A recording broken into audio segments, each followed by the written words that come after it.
autoridades presentes, senhoras e senhores, muito boa tarde, sejam todos bem-vindos à Assembleia Legislativa do Estado de Santa Catarina, por intermédio da Comissão de Meio Ambiente e Desenvolvimento Sustentável e com a colaboração da Escola do Legislativo, deputado Lício Mauro da Silveira, dá início, neste momento, ao Simpósio Estadual da COP30, construindo contribuições autodeterminadas para a ação do clima. Este simpósio tem por objetivo apresentar o relatório de sistematização das conferências e consolidando percepções, diagnósticos e propostas da sociedade catarinense para a construção de políticas públicas climáticas mais justas, eficazes e alinhadas às diretrizes nacionais e internacionais da COP30. Além da articulação das propostas locais com a agenda internacional, contribuindo para a construção da agenda de ação catarinense a ser apresentada como referência nacional na COP30, a realizar-se em Belém do Pará. Para compor o dispositivo de abertura, convidamos as seguintes autoridades: como o excelentíssimo senhor presidente da Comissão de Meio Ambiente e Desenvolvimento Sustentável da Assembleia Legislativa do Estado de Santa Catarina, deputado Marcos José de Abreu, o Marquito.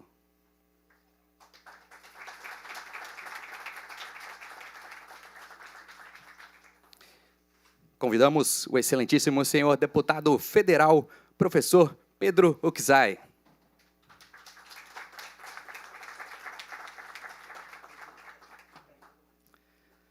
Convidamos também a senhora representante do movimento indígena, Querechu.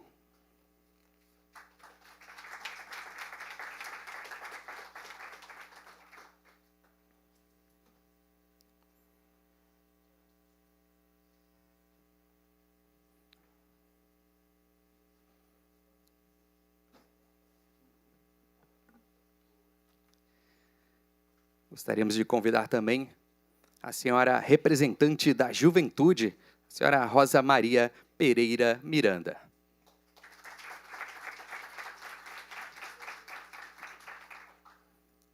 As autoridades podem se acomodar em seus lugares, por gentileza, pois neste momento registramos e agradecemos a presença das seguintes autoridades e convidados que se apresentaram ao nosso cerimonial, como o senhor superintendente de Urgência e Emergência da Secretaria de Estado da Saúde de Santa Catarina, Marcos Fonseca, neste ato representando o excelentíssimo senhor secretário Diogo Demarque Silva. Também a senhora gerente de Clima e Energia da Secretaria de Estado do Meio Ambiente e Economia Verde de Santa Catarina, neste ato representando o excelentíssimo senhor secretário Emerson Stein. Também o senhor subdefensor público-geral da Defensoria Pública do Estado de Santa Catarina, Tiago Burlani Neves. Também o senhor chefe da Divisão Operacional do Comando de Polícia Militar Ambiental, Major PM Paulo Roland Erni. Neste ato representando o excelentíssimo senhor comandante-geral da Polícia Militar, Coronel PM Emerson Fernandes. Também a senhora chefe de gabinete Ana Sofia, neste ato representando o excelentíssimo senhor conselheiro José Ney Ascari. Também a senhora coordenadora da Comissão ASG do TCE Santa Catarina, Andressa Zancanaro de Abreu. Neste ato representando a Comissão ASG do Tribunal de Contas do Estado de Santa Catarina. Registramos também a presença do senhor superintendente do IBAMA de Santa Catarina, Paulo Mavés Filho. Também o senhor assessor parlamentar Marcos Aurélio Espíndola, neste ato representando o gabinete do excelentíssimo senhor deputado estadual, Padre Pedro Baldissera. Também o senhor presidente da Câmara de Pesquisa e Pós-Graduação da Associação Catarinense das Fundações Educacionais, a CAF, Ricardo Bittencourt. Também a senhora assessora do Meio Ambiente do município de Ponte Alta, Márcia Ferreira Zarte. Também a senhora presidente da Experiência do Mar, Tiele Haas. E também registramos aqui a presença da senhora chefe do grupo de escoteiros Desterro do município de Florianópolis, Vanessa Felipe Secone. Pois bem, senhoras e senhores, neste momento gostaríamos de convidar o excelentíssimo senhor deputado estadual Marquito para a abertura oficial e a condução dos trabalhos deste nosso simpósio. Com a palavra, deputado.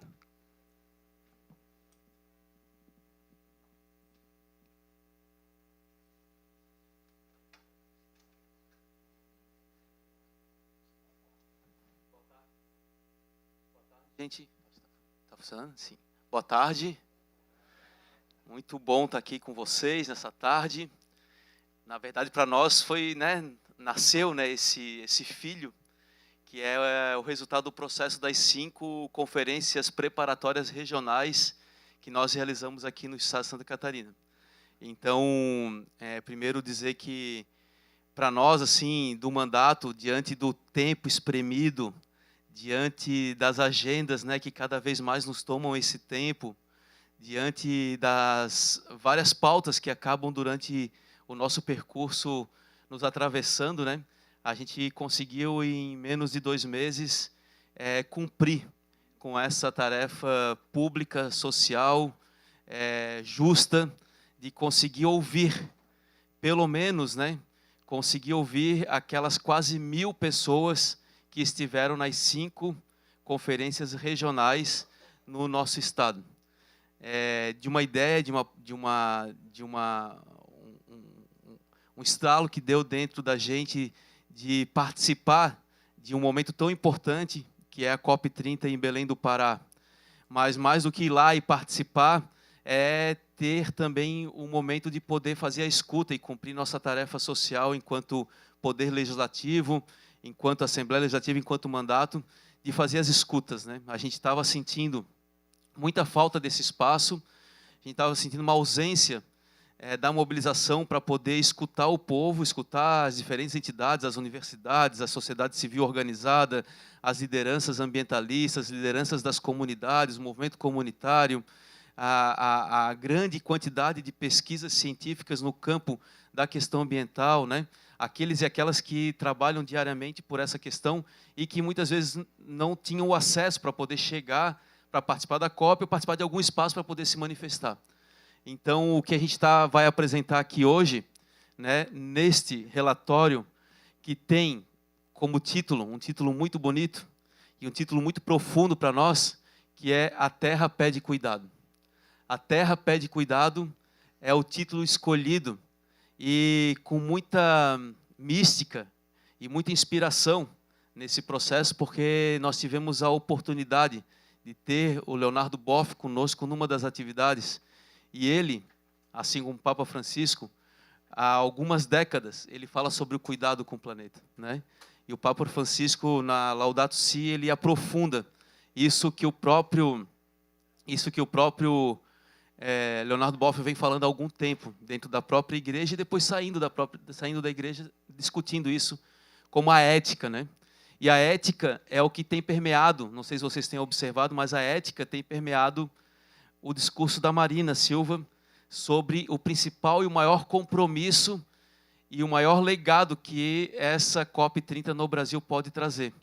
Porque acordo já tem sido feito, porque informação científica nós já temos, evidências científicas nós já temos, dados nós já temos, dinheiro tem para fazer a transição.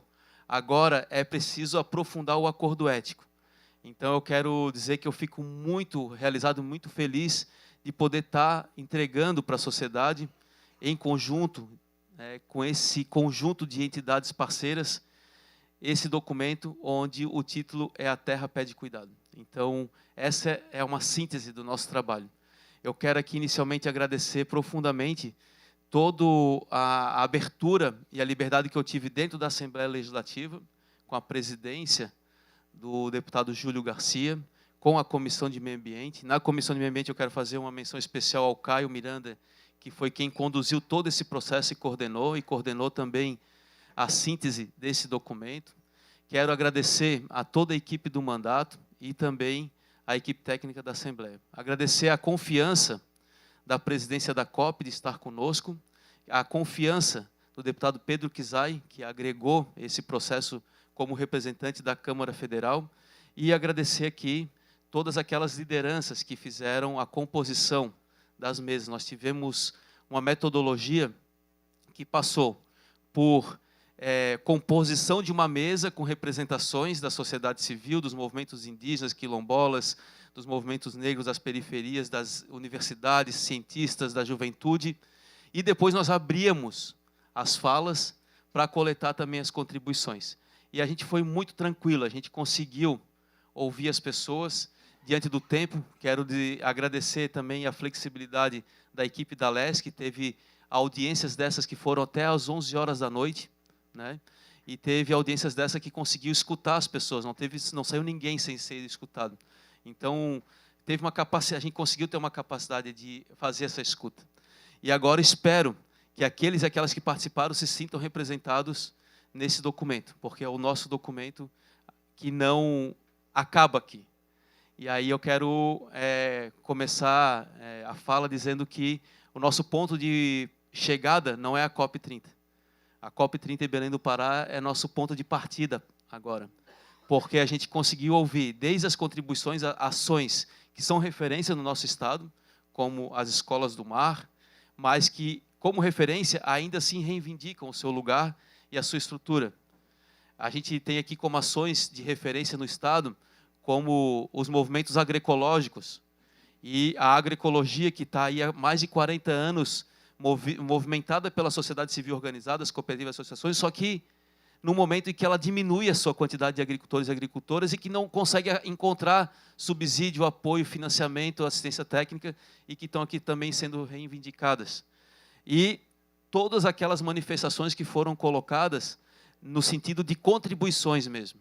E a gente teve aqui uma síntese, eu quero passar para vocês, sobre os nomes e sobre os conceitos que mais apareceram em quantidade durante uma análise dos 5 relatórios de cada uma delas, todas as falas estabelecidas nas 5 regionais, né? A primeira delas, que mais apareceu, foi justiça climática. A segunda, agroecologia e agricultura familiar. Isso fala sobre o retrato de Santa Catarina. E a gente não está falando aqui de agronegócio, a gente não está falando de agricultura, a gente está falando de agroecologia e agricultura familiar. Olha a importância dessa interface. E como esse nome, que saiu em segundo colocado, tem contribuição direta com a transição ecológica e com a adaptação climática. Depois, transição energética, terceiro ponto. Quarto ponto, educação ambiental. Quinto ponto, financiamento climático. Sexto ponto, áreas protegidas e unidades de conservação. Sétimo, racismo ambiental. Participação social. Governança climática local. Resiliência urbana e saneamento. Tecnologia social e inovação comunitária. Juventude e protagonismo jovem. Mulheres e clima. Plano diretor e expansão urbana predatória. Cultura e espiritualidade ambiental. Mudanças climáticas e eventos extremos. Desigualdades territoriais. Comunicação e sensibilização. Povos e comunidades tradicionais. E monitoramento ambiental e ciência. Esses foram os conceitos ou as palavras que mais apareceram no nosso relatório, na sua ordem. E acho que ela é muito emblemática. E a nossa organização, a gente organizou esse documento a partir das 5 conferências, mas esse documento é organizado a partir também das cartas que a presidência da COP enviou à população planetária, ao povo do planeta Terra, como diretrizes e ações a serem construídas na pré-COP. Então, a gente tem aqui ele organizado, acredito que alguns já pegaram, e a gente vai apresentar aqui uma síntese muito rápida para vocês. Hoje não é um dia para a gente gastar muito tempo aqui na fala, porque o nosso objetivo principal, deputado Pedro Kizai, é, a partir daqui, e nós já temos aqui, por exemplo, os ofícios que vão ser encaminhados ao IBAMA, ao ICMBio, ao IMA e a alguns órgãos municipais, porque saíram do nosso relatório e das contribuições o pedido para a criação de quase 10 unidades de conservação em Santa Catarina, num momento em que a gente sofre sérios ataques às atuais unidades de conservação, tanto as federais, as estaduais e as municipais. E olha a contribuição, a audácia, mas mais do que isso, a coragem, e a vontade, o quanto estava entalado na garganta de muita gente, o pedido para que a gente não dê passos atrás. E alguns movimentos utilizaram, inclusive, o conceito nenhum metro a menos, né? Nenhum centímetro a menos, pedindo para avançar no processo. E o relatório vai apresentar, nós vamos entregar o pedido para o IMA, vamos entregar o pedido para o ICMBio, ao IBAMA e aos órgãos municipais para a criação de novas unidades de conservação. Como, por exemplo, aqui tem a APA da Imaculada Conceição, que seria a ampliação a ampliação da proteção da Lagoa da Conceição no seu espelho d'água, porque nós temos, de um lado, nós temos 3 unidades de conservação, 4 unidades de conservação que circundam a Lagoa da Conceição. E o conjunto delas pode virar uma área de proteção ambiental, uma APA. Nós temos também aqui o pedido, por exemplo, da proteção urgente da Baía da Babitonga. Nós temos aqui o pedido urgente para que as áreas onde a exploração do carvão mineral no sul do estado passem a ser área de proteção ambiental e aquilo gere trabalho, emprego e renda na perspectiva ambiental do sul do estado. Tem o pedido aqui, por exemplo, para a proteção da área da Foz do Rio Tijucas, como uma área onde os observadores de aves, e não é à toa que nós temos as aves dentro do nosso relatório, onde os observadores de aves do mundo inteiro vêm visitar aves migratórias que só aparecem ali naquela região. Então vejam a contribuição associada à sociedade civil organizada, às informações técnicas e científicas colocadas e, principalmente, né, o desejo do povo de proteger áreas, entendendo que isso é uma oportunidade, não é um problema, não é um retrocesso, é uma grande oportunidade desse momento. Então, fico feliz assim, porque a gente vai entregar esse documento. E o relatório é o nosso ponto de partida. E é muito bom poder estar aqui os órgãos de controle também, Tribunal de Contas, né, Ministério Público, porque a gente está com muita esperança de que a nossa atividade, a nossa ação não foi em vão. Muito pelo contrário, ela vai ser combustível para a gente avançar naquilo que o mundo está cobrando da gente, a transição ecológica e a adaptação climática. Então, eu queria, antes de passar o primeiro vídeo, que nós vamos apresentar aqui com uma síntese das 5 conferências regionais, e também quero passar alguns slides muito rapidamente, para vocês terem uma noção da estrutura que está o documento, e aí passar para a mesa e ouvir as contribuições de todos e todas aqui, tá bom?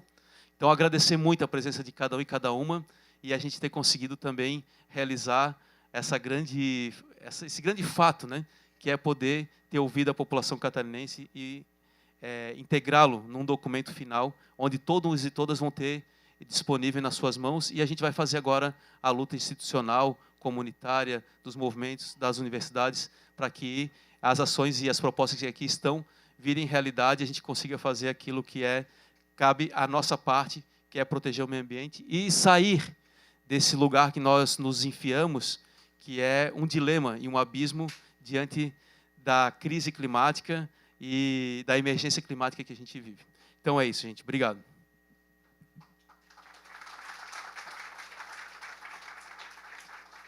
Vou passar o vídeo agora. É isso, né, Caio?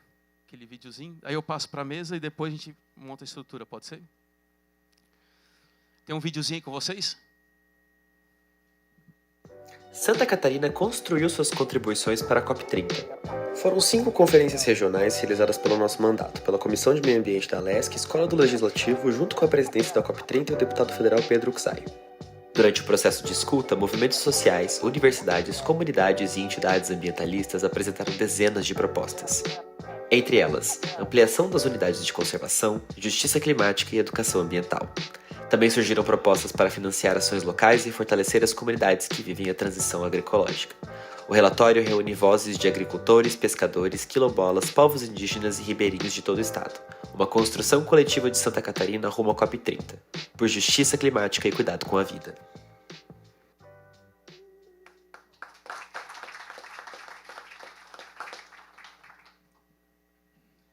Vou passar aqui, inicialmente, passo aqui para o deputado Pedro Uxai fazer uso da palavra e também as suas considerações diante do documento e desse processo. Depois passo para a Querechu e depois passo para a Rosa Maria. Obrigado, Marquito. Eu queria cumprimentar a todos que estão aqui presentes para celebrar esse processo construído democraticamente, de forma participativa, de forma plural. A Rosa Maria, né, jovem cientista, Querechu, e todas as demais lideranças aqui. Sinteticamente, quando a gente vê o relatório, eu comecei, sabe, a primeira imaginação que eu vi que Santa Catarina vai expressar nesse documento, em grande parte, o que se acumulou aqui, lá na COP30. Não só nas críticas, não só nas denúncias do que estão colocados diante do tema da emergência climática, mas também as possibilidades, mas também as alternativas. Então, Marquito, não tem melhor momento de uma semana que antecede a COP30, você fazer aqui essa síntese de um relatório produzido de tantas mãos, de tantas pessoas envolvidas nesse tema no estado de Santa Catarina. Você conseguiu fazer uma síntese que representa os desafios dentro da COP30 e diante da emergência climática para o futuro de Santa Catarina. Para o futuro de Santa Catarina, não é para o futuro do meio ambiente, para o futuro de Santa Catarina. E, consequentemente, eu fico muito feliz de ter partilhado em alguns momentos dessas conferências e ter, em nome da Câmara dos Deputados, ter partilhado algumas ideias, alguns sentimentos e algumas impressões. Segundo lugar, quando vocês trazem rosto de comunidades tradicionais, de quilombolas, de mulheres, das discussões étnico-culturais, das regiões e dos territórios, eu não tinha como não ser a primeira frase, a frase mais emblemática do que você relatou aqui. Não tem como imaginar que nós vamos dar resposta ambiental sem gente, sem cultura, sem território. Essa para nós, eu acho que o grande síntese disso que o Marquito falou aqui, não tem resposta às emergências climáticas se as pessoas concretas, que vivem concretamente nos territórios, não fizerem parte da decisão, não fizeram parte do protagonismo. Eu não acredito que alguém vai trazer uma resposta externa de como nós, em Santa Catarina, devemos fazer e responder às mudanças climáticas. Vai ser com as pessoas, o protagonismo dos sujeitos da história. Por isso que sempre essa questão de justiça social com justiça climática ou com justiça ambiental, etc. Portanto, essa composição, como dizia tantos lideranças indígenas e a Célia mesmo, Chacriabá, que escreveu um texto belíssimo que vai estar no livro sobre além da COP30, além de vários autores aqui de Santa Catarina, que vamos lançar lá na COP30, não dá para falar da Amazônia se não falar com 25 milhões que estão embaixo das árvores. Não dá para falar das árvores da Amazônia. Tem que falar das pessoas que cuidam das árvores da Amazônia. Ou seja, cuidar da vida, cuidar da pessoa para cuidar do meio ambiente, cuidar do meio ambiente para cuidar das pessoas. Eu acho que essa é a síntese que você traz aqui, e desse documento, quando eu ia lendo o relatório, eu ia me identificando que foi feito por pessoas concretas, nos territórios aqui de Santa Catarina, onde a partir de cada um e cada lugar social que expressava seus posicionamentos, vinha carregado de cultura, vinha carregado de valores, vinha carregado de indignação, mas também de rebeldia e de esperança enorme, quando apontavam que caminho a gente pode fazer. Não basta eu escrever e votar lá que a transição energética do carvão vai até 2040, e aí termina. Aí não vai ter no dia seguinte nenhum mineiro lá. O que fazer naquela região que faz a transição energética, que coloca o meio ambiente nesse horizonte e possibilidade de desenvolvimento dentro de uma outra lógica e de um outro conceito. Então, eu termino aqui, não me estendendo, que eu acho que a fala é de vocês, é do Marquito, que vai fazer a síntese aqui. Eu estou muito feliz que, não sei o que aconteceu nos outros estados, mas eu vou feliz, vou fazer 2.000 quilômetros dirigindo também, porque nós vamos ter que levar os livros, tem que levar de carro, não tem outro jeito. Então, os meus amigos vão fazer 2.000 quilômetros, eu vou fazer os outros 2.000 quilômetros de Brasília até Belém, para levar, entre outros livros, além da COP30, que vai ter textos como o do Marquito, como do Paulo Horta, como do Pinheirinho, do Pinheirão e Pinheirinho, como também do pessoal da IPAGRE, do SPDH, como do pessoal do Namastê, dos sistemas agroflorestais, como de outros textos que produzimos aí para fazer e expressar também academicamente o que Santa Catarina está pensando e apontando para o horizonte e o futuro. Então, muito futuro para todos nós, muito futuro para o nosso querido planeta, é o único que nós temos, é o único que nós temos, então vamos cuidá-lo. É a casa comum do Papa Francisco, é a Gaia do Jameloc, é essa construção que nós estamos fazendo aí de cuidar da vida e cuidar do meio ambiente. Eu acho que esse casamento que vai dar futuro, e acho que a presença de vocês aqui é uma celebração de um futuro melhor para esse planeta que é nosso, e nós vamos cuidá-lo, porque cuidando dele, a gente se cuida. Cuida de si, cuidando do meio ambiente, cuidando do planeta. Parabéns a todos vocês.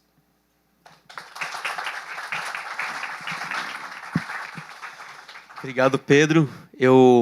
Muito bom, assim, no processo da construção nós conversamos e fomos ajustando, né? Então, esse processo, ele teve a Assembleia Legislativa de Santa Catarina, Comissão de Meio Ambiente, Escola do Legislativo, a presidência da COP e a Câmara Federal, indicando o deputado Pedro Kizai como também o responsável. Então, é uma tarefa a várias mãos. E também te ter como esse parceiro desse processo e diante da teu compromisso, tua responsabilidade diante do tema é fundamental. Isso também nos fortalece e também nos coloca, porque aqui nós tiramos ações que precisam do empenho de políticas federais. Como, por exemplo, saiu aqui, deputado Pedro Kizai, a necessidade da ampliação da APA da Baleia Franca em intersecção com o Parque Estadual da Serra do Tabuleiro, como já foi um dia, né? E que precisa restabelecer aquela área de proteção da área litorânea. Então, a gente vai precisar dialogar. Também tem aqui o pedido da Unidade de Conservação da Serra do Quiriri e que chega até próximo de Joinville, que seria dos dois estados. A gente vem dialogando com o deputado Goura, lá no Paraná, também nesse sentido. Então, a gente vai precisar muito das contribuições, principalmente também aquelas ações de financiamento da transição ecológica e da transição energética para Santa Catarina. Então, a gente está junto aí agora desse nosso ponto de partida, né, que a gente começa agora. Então é isso, gente. Vou passar agora para Querechu, que também esteve conosco em algumas das etapas e uma contribuição importante, não somente como ela, mas também articulando as lideranças indígenas dos territórios para estarem contribuindo no debate nas 5 regiões que nós fizemos. Então, passo para Querechu.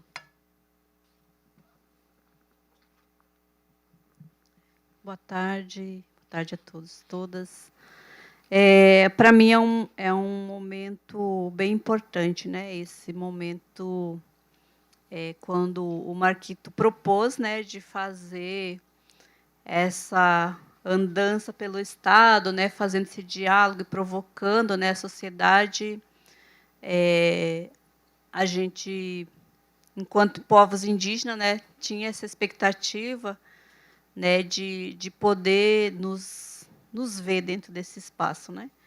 E eu vejo assim, quando articulávamos dentro dos territórios indígenas, um espaço mesmo de oportunidade da gente falar mesmo sobre todas essas mudanças climáticas que a gente vem sofrendo, mas também apresentar soluções, né? Eu acho que esse é o momento mais importante, né? Quando sai o relatório, a gente vê que foi debatido e colocado, né, os problemas ali na mesa, mas também apresentado propostas e soluções. E nós, enquanto povos indígenas, continuamos, né, nessa luta, como o deputado Pedro falou, nós não temos um planeta B, nós temos um único planeta e a gente precisa cuidar dele. E hoje, esse cuidado com emergência, né? Então, a gente vai precisar fazer umas tarefas a mais aqui na casa, né? Essa tarefa de fazer esse atendimento emergencial agora, né, que nós passamos por esse momento de tantas mudanças e a Terra, né, pede esse cuidado, mas também nós precisamos pensar nessas prevenções, enquanto cuidamos, para que não aconteça mais, né, a partir do momento que a gente tiver, né, com essa nossa Mãe Terra curada. Então, esses são pontos, né, de a gente pensar estrategicamente esses lugares que nós estamos ocupando enquanto políticos, enquanto instituições, mas principalmente enquanto ser humano, né? Essa responsabilidade nossa de como que nós vamos dividir essas tarefas a partir de agora para que a gente consiga no mínimo, esse equilíbrio, né, para o nosso território. Então, nós estamos aqui né, à disposição também, enquanto povos indígenas, e fazendo esse chamado, né, que nós somos as soluções. Nós somos a solução, né, para a cura da terra. E esse envolvimento, que daí eu falo assim muito, enquanto mulher indígena também, nessa luta, né, para manter esse equilíbrio enquanto povo, enquanto território, enquanto ambiente, enquanto planeta, de a gente pensar que o desenvolvimento, né, que é tanto falado, principalmente dentro das escolas, quando a gente traz esse pensamento de como que nós vamos desenvolver isso, para nós, enquanto povos indígenas, ele acaba nos afastando desses lugares e acaba muito articulando ou movimentando as nossas ideias e pensamentos, mas as nossas ações elas ficam um pouco distanciadas, né? Então a gente optou, principalmente nós, enquanto território indígena Moço Cavalo, de chamar de envolvimento. Nós precisamos nos envolver, né? Como a gente vê dentro desse relatório, o envolvimento de cada um pensando, falando e propondo de como que podemos resolver. Né? Acho que o que aparece, né, Marquito, nessa tua lista aí, né, de palavras como as prioridades ali, né, do que mais apareceu, é um retrato desse envolvimento, da participação de todos os povos que participaram, né, nesse lugar, né? Então, como falei, o nosso chamado, né, é de dizer que nós somos as soluções para que a gente se envolva. Né, se envolva mesmo nesse processo de cuidado, nesse processo, né, de proteção, nesse processo de construção e reconstrução, né, porque o envolvimento ele gera a proteção, ele gera o cuidado e ele gera a vida. Então, estou bem feliz com esse momento, com esse espaço.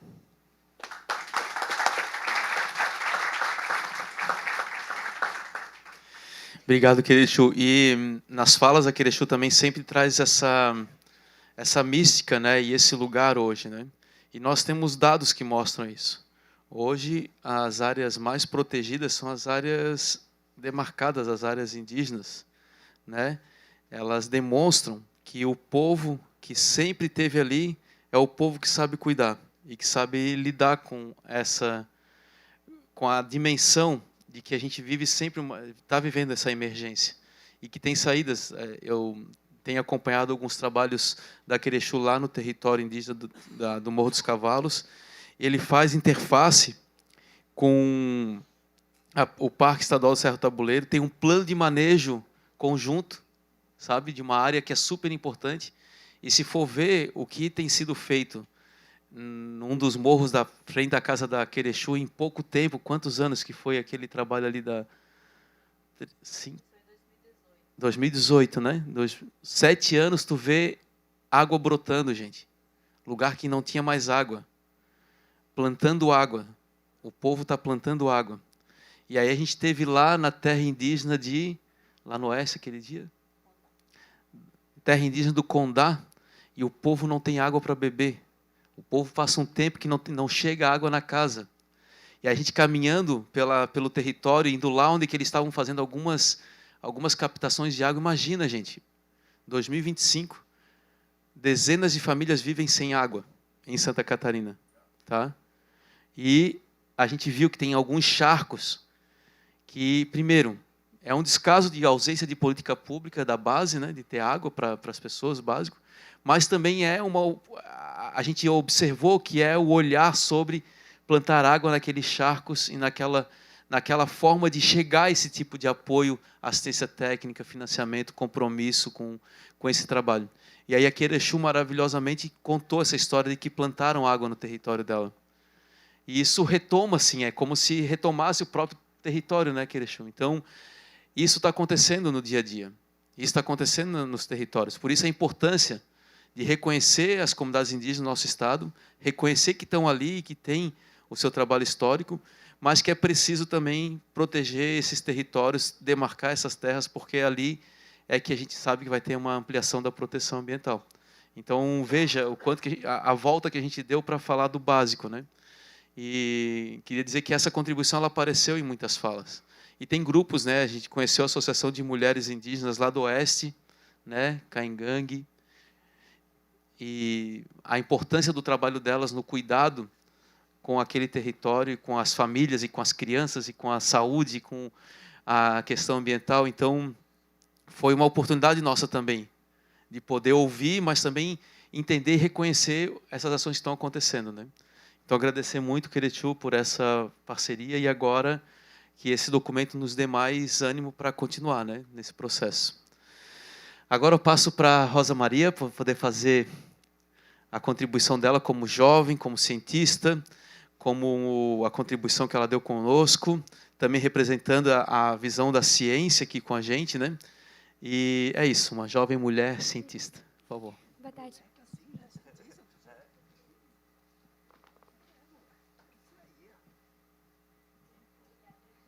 Boa tarde, pessoal. Deu? Boa tarde a todos e a todas. Cumprimento as autoridades da mesa. É um prazer estar aqui. Muito feliz e emocionante conseguir estar em um ambiente muito importante, conseguir ser ouvida. Gostaria de relembrar as palavras do Pedro. Esse documento aqui ele é muito importante porque a gente vê representatividade da comunidade que sofre todos os dias com as mudanças climáticas. Então, ver esse documento pronto como relatório final que a gente vai ser apresentado na COP é muito gratificante para nós que estivemos em algumas conferências. Eu estive presente na conferência de Florianópolis representando a juventude e isso é muito legal. Eu fiz algumas anotações sobre o relatório e gostaria de apresentar a vocês, assim como alguns levantamentos de dados. A COP 30 que será realizada em Belém, ela vai ser um marco. Porque depois de décadas de diagnósticos, chegou a hora da implementação. Isso aqui é o começo de tudo, né? Como mencionaram os deputados. Então, transformar palavras em políticas e compromissos em resultados. E é justamente nesse momento que a juventude assume o papel que lhe cabe, a força que impulsiona a transição ecológica, com ciência, inovação e coragem. O planeta... a gente já vive um tempo decisivo. O planeta já aqueceu cerca de 1,1 graus Celsius acima do nível pré-industriais, segundo o IPCC. Mas não estamos aqui para repetir cenários de colapso. Estamos aqui para mostrar que o que está se movendo, o que está dando certo é o que nasce nos territórios. O relatório da Conferência Regional da COP 30 em Santa Catarina, promovido pela LESC, traz um recado importante e inspirador. A juventude não aparece como complemento, mas como protagonista da transição ecológica.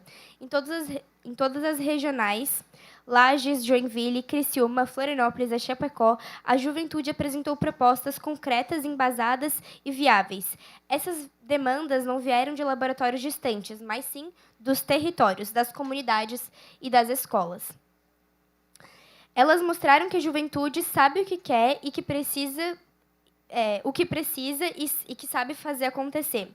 Entre as principais pautas levantadas, o relatório destaca a educação ambiental crítica e permanente, integrada ao currículo escolar e aos espaços comunitários, com foco em ciência, cidadania e empatia ambiental, criação de mecanismos de governança climática participativa, com assentos formais para jovens e conselhos, fóruns e comitês de decisão, garantindo a voz real na formulação de políticas públicas, acesso direto a fundos e mecanismos de financiamento climático, com editais simplificados para iniciativas lideradas por juventudes, escolas técnicas, coletivos e organizações locais, fornecimento de programas de guias mirins e monitoramento ambiental, destacando a conservação da natureza, turismo e sustentável e geração de renda verde, valorização dos saberes tradicionais e da cultura local como componente legítimo da ação climática, criação de observatórios territoriais juvenis com foco no monitoramento climático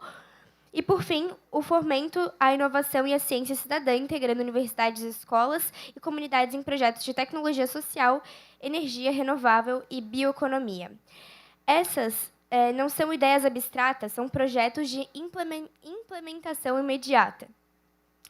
São um retrato de uma juventude que não espera para ser chamada, porque já está em campo, criando soluções e transformando realidades. No cenário global, esse movimento se repete. Na COP 26, jovens de mais de 140 países reunidos pela IUNGO representaram uma declaração representando mais de 40 mil vozes pela ação climática. Na COP de 27, no Egito, a ONU inaugurou o primeiro pavilhão global da juventude, reconhecendo que a governança climática só é legítima quando inclui jovens nas decisões.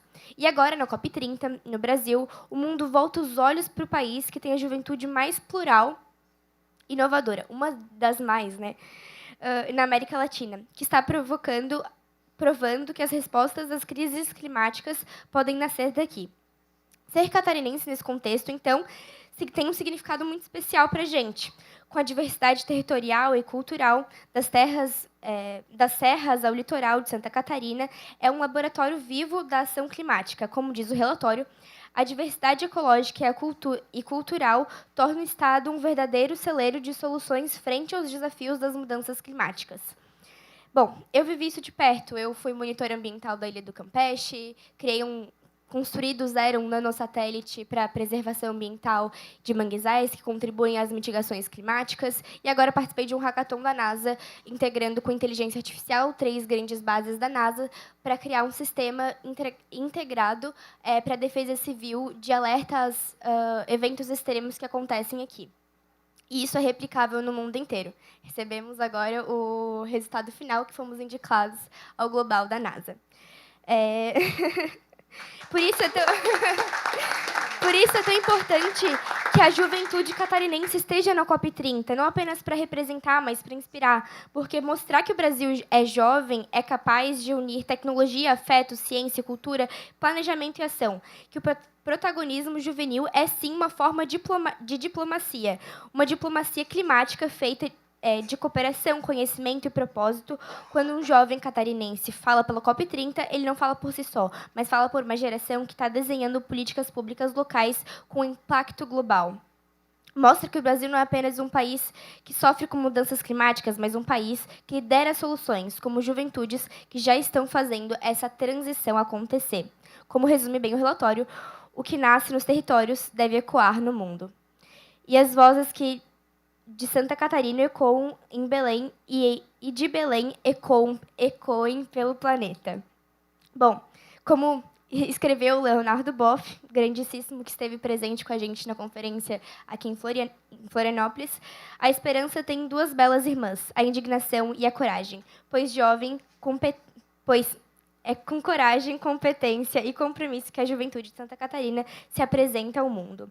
Não é como vítima da crise, mas como agente de reconstrução climática, pois nós somos a geração que mais vai sofrer com as mudanças climáticas. Obrigada.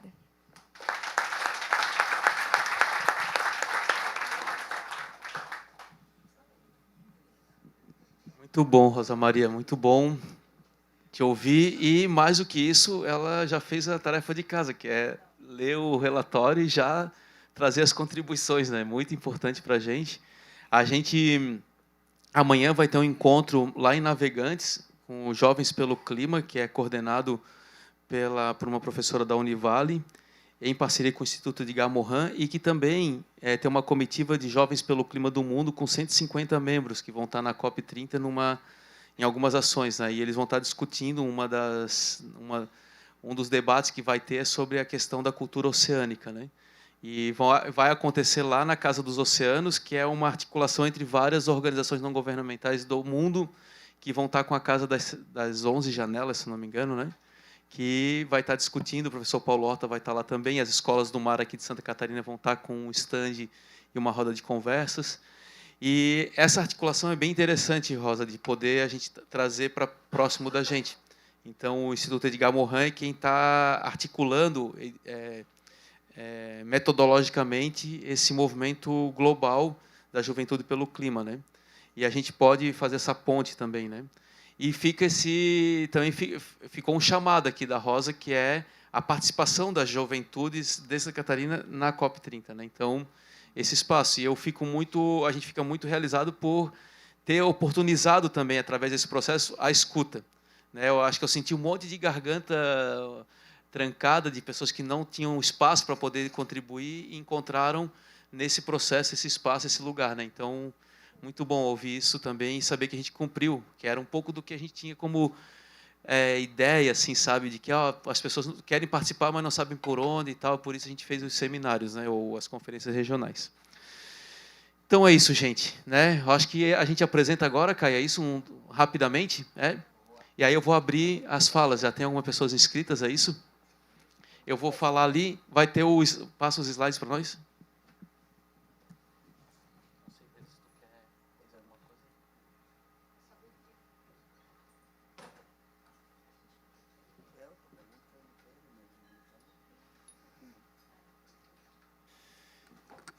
Vai aparecer, se vocês quiserem sentar ali, eu acho que fica mais adequado.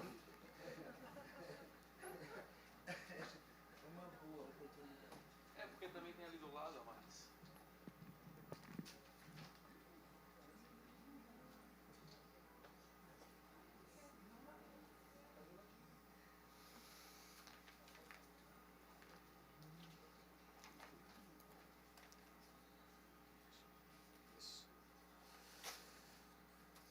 Então, gente, isso aqui é uma síntese, a gente vai apresentar aqui nos slides uma síntese de como está o documento organizado, tá?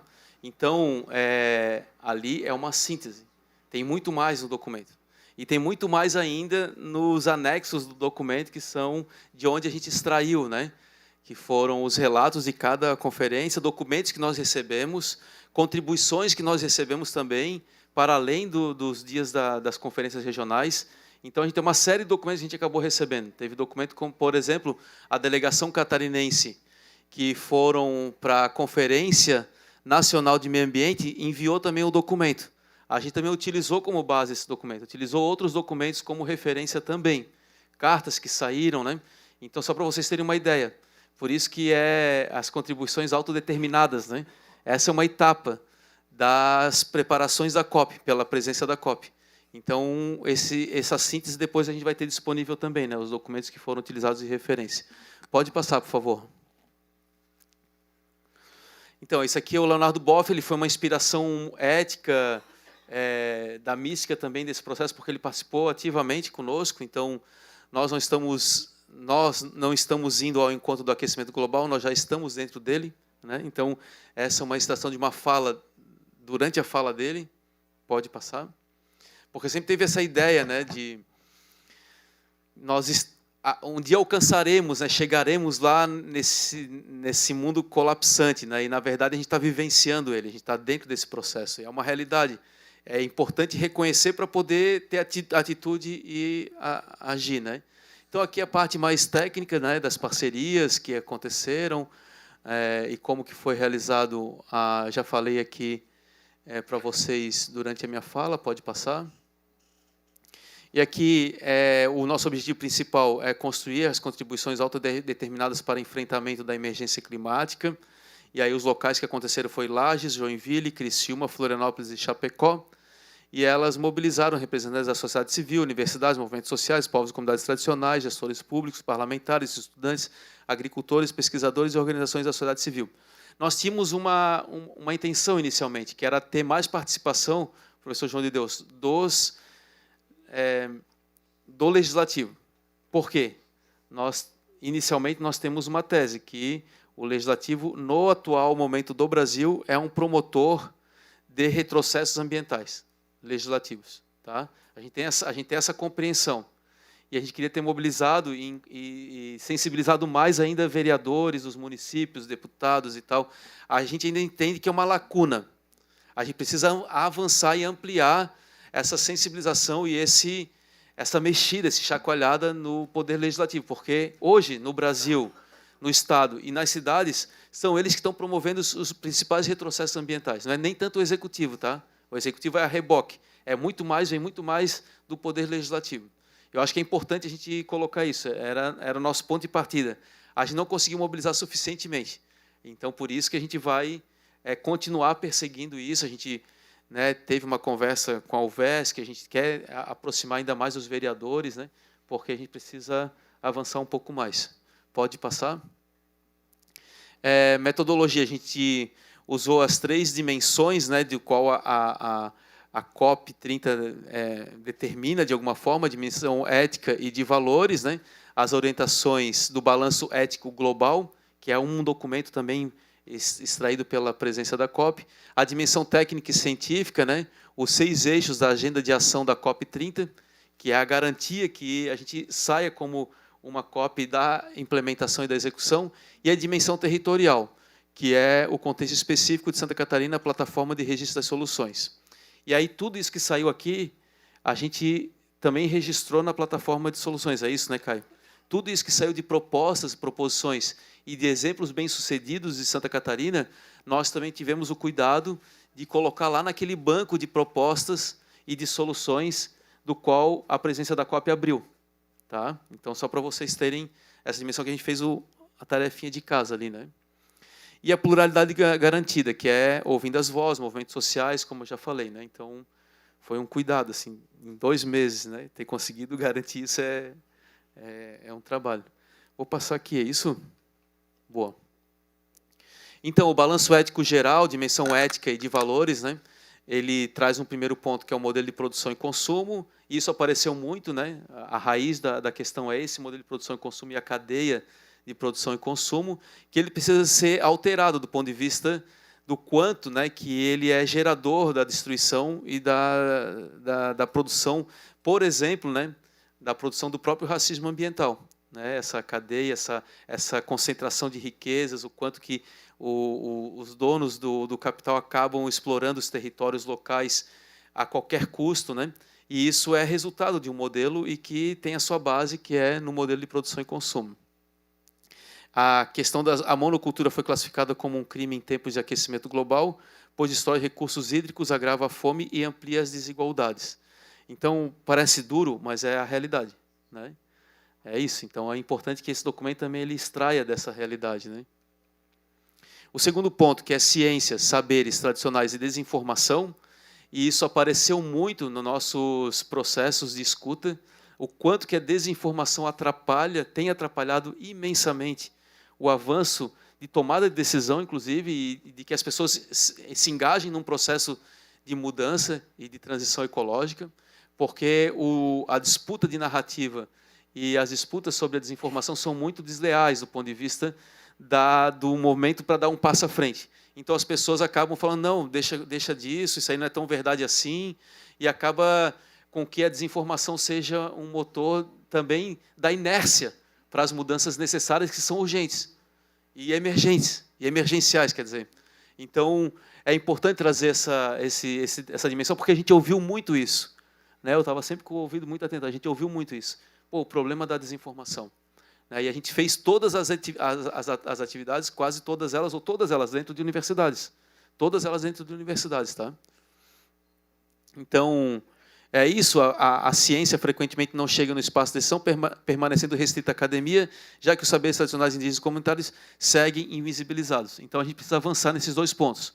O conhecimento científico precisa influenciar os tomadores de decisão como o legislativo e também a gente precisa fazer com que as vozes do conhecimento tradicional também cheguem para as tomadas de decisão e sejam visibilizados. Né?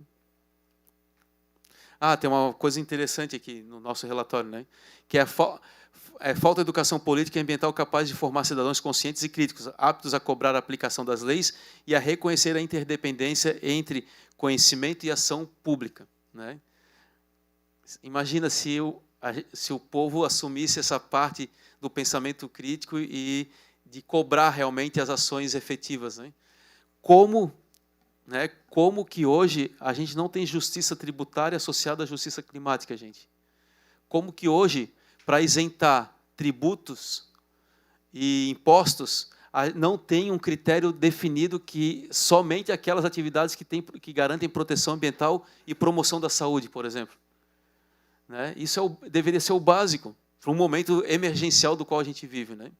Então, isso fala muito, porque a gente acaba não conseguindo avançar no conhecimento mesmo, né?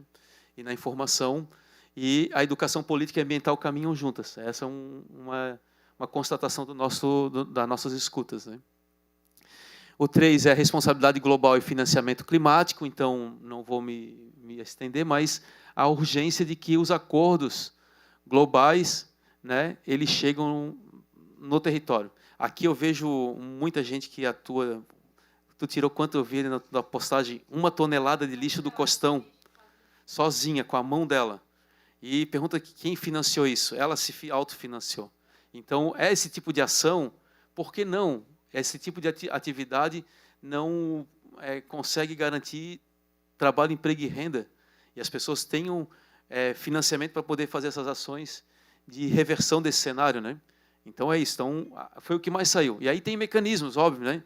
Tributação verde, pagamento de serviço ambiental, educação ambiental, enfim, nós temos aí uma série de instrumentos que a gente precisa garantir, né?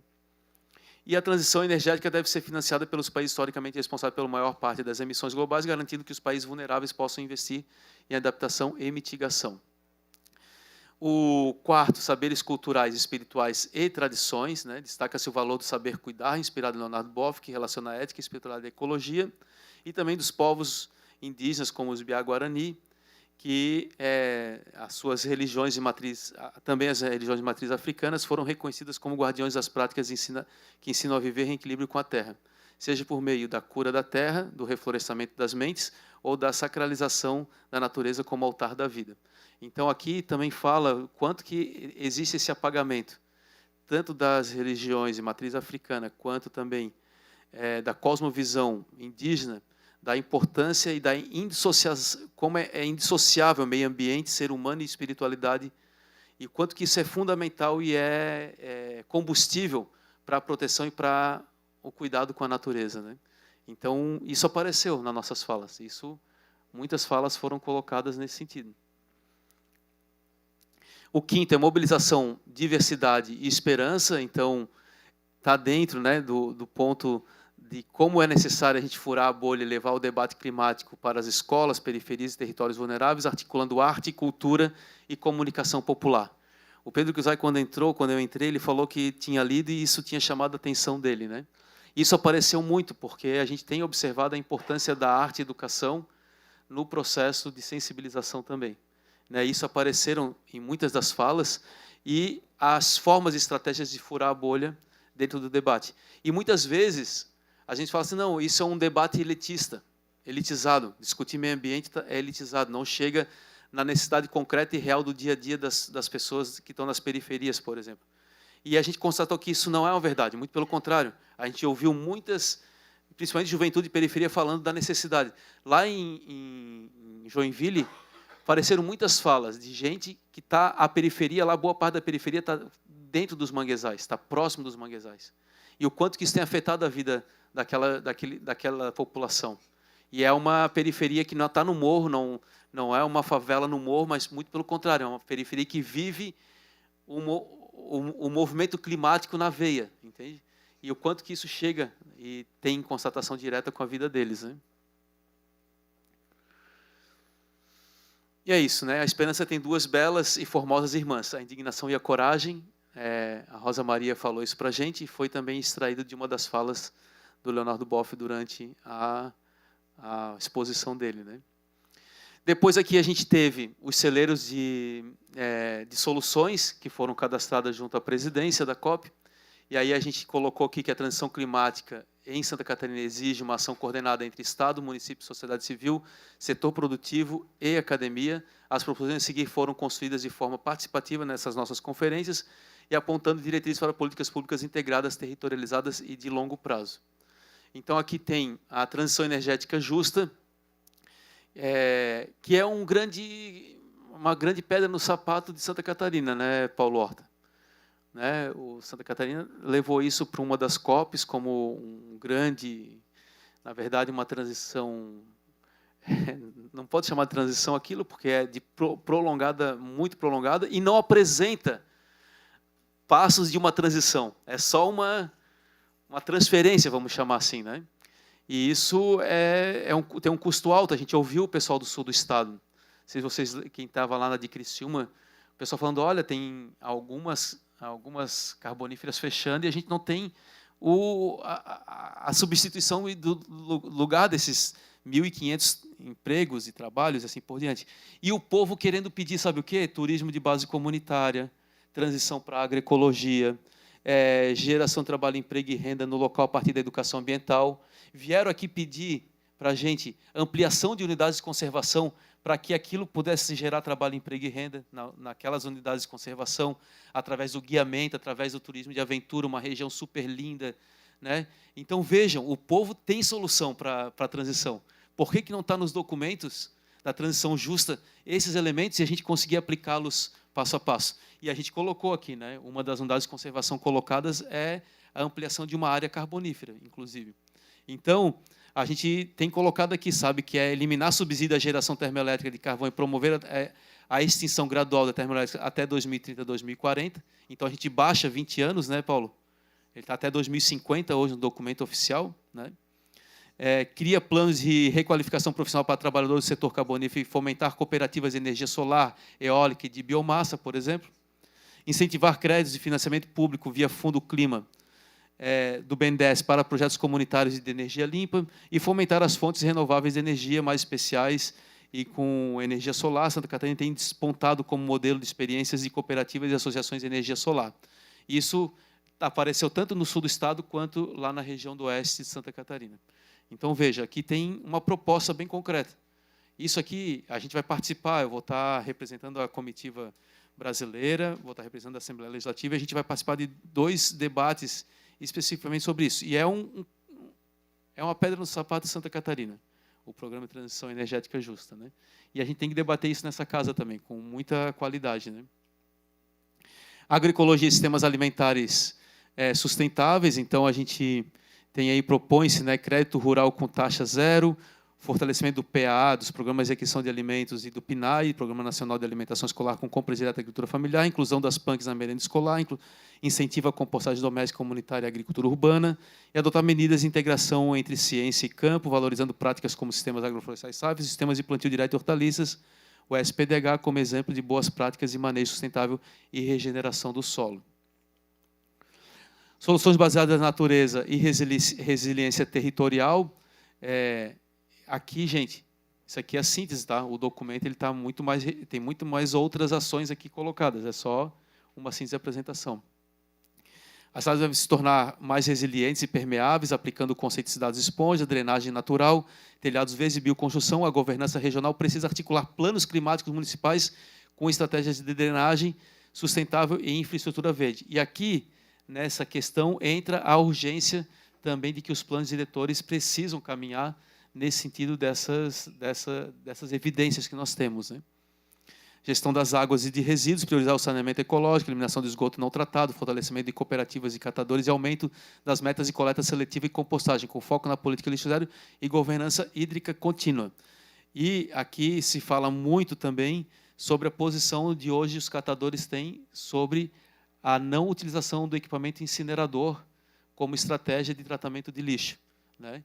E sim a participação dos catadores no processo da coleta seletiva. E é um buraco que nós temos, né?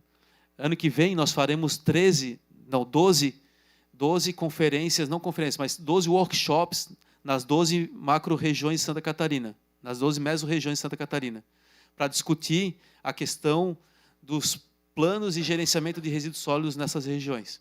A gente vai fazer isso de fevereiro até maio. E vai ser uma ação bem interessante, porque nós tivemos problemas sérios em Santa Catarina. A gente teve quase 30 prefeitos presos por conta da Operação Mensageiro de fraudes em contratos com coleta, destino e tratamento de resíduos sólidos. E é importante entender que é possível fazer de outra forma e ter um impacto direto assim, na emissão de carbono na atmosfera. E a gente pode fazer de outra forma. A gente tem evidência e tem conhecimento para poder contribuir com isso, né? Desenvolvimento humano, educação e cultura climática. Então, a gente teve aí a questão de enfrentar a crise climática, exige transformação cultural e educativa, com a educação ambiental, com política de Estado, valoriza-se o protagonismo da juventude, a integração entre ciência, arte e saberes tradicionais. A cultura e a comunicação são ferramentas de mobilização e consciência ecológica. Devemos fortalecer uma cidadania climática justa, solidária e participativa. Então, tornar a educação ambiental obrigatória nos currículos escolares, também como 19º objetivo do novo Plano Nacional de Educação. Ficou contemplado no objetivo 8, então já era do debate, a gente conseguiu fazer, eu acho que é uma porque recentemente foi sistematizado, né? Isso? Ótimo. Ampliar a formação continuada de professores, incluir o eixo ambiental na formação técnica e universitária, criar programas de juventude ambiental, guias mirins e monitoramentos ambientais, utilizar arte e cinema como ferramenta de sensibilização, promover ações de saúde mental e ambiental, reconhecendo os impactos da crise climática sobre o bem-estar humano, integrar a arte, cultura e espiritualidade como ferramentas pedagógicas e de mobilização social. No documento final também aparece fortemente a questão das escolas agrícolas e das escolas do mar como instrumentos fundamentais para esse processo, tanto da cultura oceânica quanto também da educação ambiental. Financiamento climático e descentralização dos recursos, então esse é principalmente a gente garantir isso dentro dos instrumentos como os planos plurianuais, as leis orçamentárias anuais, os indicadores de desempenho vinculados aos ODS dentro do financiamento público, o pagamento por serviço ambiental, tanto nacional quanto estadual, a questão de linhas de crédito de condição subsidiadas aos incentivos de instituições de fomento como o BRDE e o BNDES para financiar projetos ambientais e de sustentabilidade. A grande questão aqui, que é o fortalecimento do FEHIDRO, que é o nosso fundo estadual para a questão das bacias hidrográficas e para uma política de planejamento a partir das bacias hidrográficas, né? Através dos comitês de bacias, né? E é urgente que isso aconteça, porque atualmente ela está muito desmobilizada, a questão tanto dos comitês de bacias quanto a questão do fundo fundo estadual para as políticas de bacias hidrográficas. Justiça climática e inclusão social, então inserir a justiça climática como princípio transversal de todas as políticas públicas, reformular políticas habitacionais com enfoque antirracista e territorial, garantindo moradia digna em áreas seguras, fortalecer áreas seguras, a gente fala áreas seguras climáticas, tá, gente? Porque uma boa parte hoje também de programas de habitação social, elas vão acabando sendo implementadas nas várzeas que depois acabam sendo acometidas das enchentes, né? E isso aqui é uma coisa que apareceu, se eu não me engano, em 2 das conferências. Fortalecer mecanismos de participação social e controle democrático nos processos de decisão e implementação de políticas ambientais. Enfrentamento ao racismo ambiental, a crise climática aprofunda as desigualdades raciais e sociais, afetando principalmente comunidades periféricas, negras, indígenas, quilombolas e de terreiro, que vivem em áreas sem saneamento e infraestrutura. Então, adotar políticas ambientais com perspectiva racial e territorial, garantir saneamento, água e mobilidade nas periferias, criar mecanismos de participação e consulta a povos de terreiro, comunidades negras e indígenas, promover ações afirmativas intersetoriais, meio ambiente, habitação, saúde e educação. E também um ponto que apareceu muito nas nossas foi a resposta para o enfrentamento à mudança climática é ter transporte público de qualidade. E a gente sair do como a gente se enfiou nessa dependência do transporte individual. E apareceu isso muito na região de Chapecó, na região de Joinville, na região de Criciúma, aqui em Florianópolis, né? Então, a urgência, isso aparecia muito das vozes da juventude, principalmente, falando da necessidade do transporte público, gente, como mecanismo de transição ecológica, né? Resiliência, retrocessos e fortalecimento do legislativo, eu acabei falando um pouco antes, né, sobre isso. Juventude, gênero e protagonismo social. A juventude é um dos grupos mais afetados pela crise climática, mas também é o mais capaz de impulsionar soluções com criatividade e coragem. Basta ter garantia de financiamento e de mecanismos e instrumentos para isso, né? Cultura, espiritualidade e comunicação climática. Vou passar aqui. Ciência, tecnologia e inovação climática.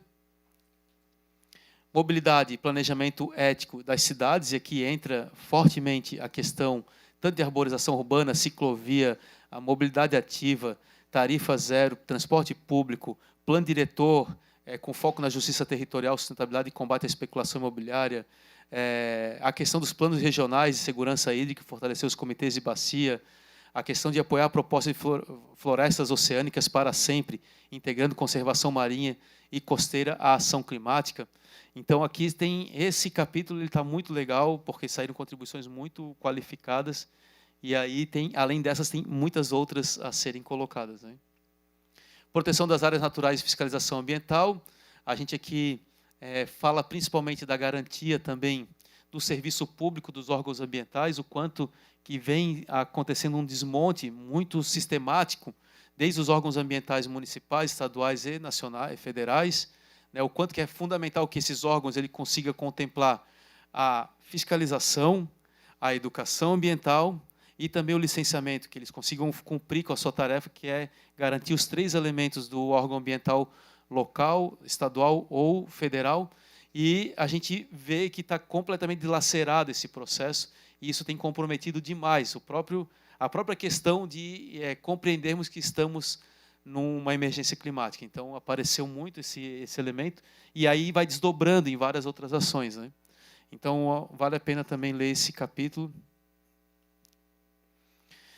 E proposta de criação e ampliação de unidades de conservação, a gente teve um carinho especial de sistematizar esse capítulo do documento, porque é isso, a gente vive num momento em que os órgãos estão desestruturados, a gente falta uma educação política e ambiental que compreenda a importância disso, mas as pessoas falando sobre a necessidade de ampliar áreas de proteção ambiental.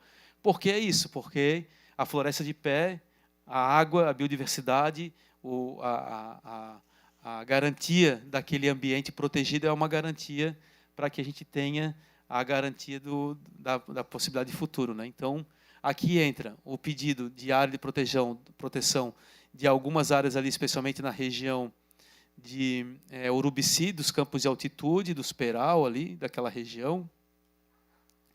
A Baía da Babitonga, urgentemente, assim, foi um desespero a audiência que a gente teve lá em Joinville, e diante da pressão que sofre aquela região, a urgência, né, e ali está 75% do nosso manguezal, então vai ser um debate bem profundo que a gente vai ter que fazer ali, e diante dos grandes empreendimentos que estão saindo na região, é fundamental. A área de proteção ambiental da Baleia Franca, a APA da Baleia Franca, a foz do Rio Tijucas, como proteção integrada para a questão, principalmente da observação de aves marinhas, aves migratórias, complexos montanhosos do Quiriri e de Araçatuba, que é essa que pega Paraná e Santa Catarina.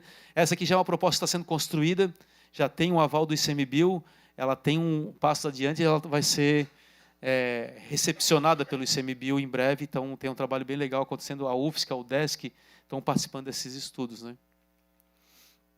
A APA do entorno costeiro da Serra do Tabuleiro, que dá ali um complemento entre a APA da Baleia Franca e a Serra do Tabuleiro, que foi uma desanexação que teve da Serra do Tabuleiro e que acaba comprometendo a conexão e especialmente o corredor ecológico entre as duas unidades de conservação, né? O mosaico da Ilha de Santa Catarina, que é uma proposta antiga, apresentada pelo C da Ilha, coletivo C da Ilha, que acaba interligando as 18 unidades de conservação que estão dentro da Ilha de Santa Catarina, como uma cidade-parque. Opa. Isso. Aí tem as outras, tá? Que daí aparecem no relatório final, como, por exemplo, a APA da Imaculada Conceição. E aqui a conclusão final, né? Que a crise climática é, antes de tudo, uma crise civilizatória, enraizada em modelos econômicos e culturais que rompem o equilíbrio entre a sociedade e a natureza. É necessária uma mudança ética e estrutural, combinando justiça social, conhecimento científico e saberes tradicionais.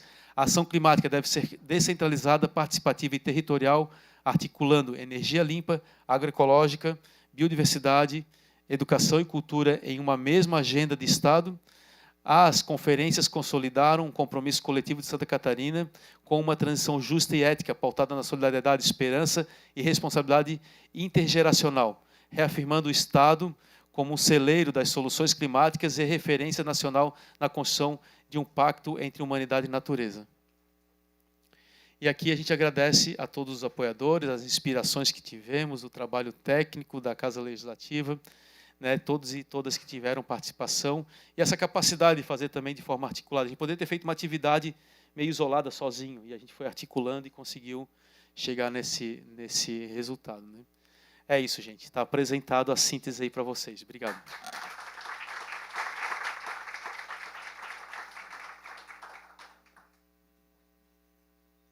Temos tempo, né? É isso? Tem inscritos já? Aí, gente, os inscritos vão vir falar aqui no púlpito porque está sendo transmitido ao vivo. Pode ser?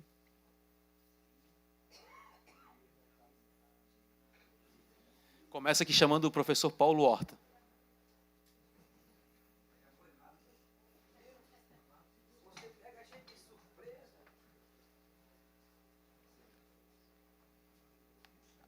Bom, muito boa tarde para todos, todas e todes. Pô, deputado Marquito, deputado Pedro Kizai, a Alesc, eu acho que os sinceros e profundos agradecimentos da Universidade Federal de Santa Catarina.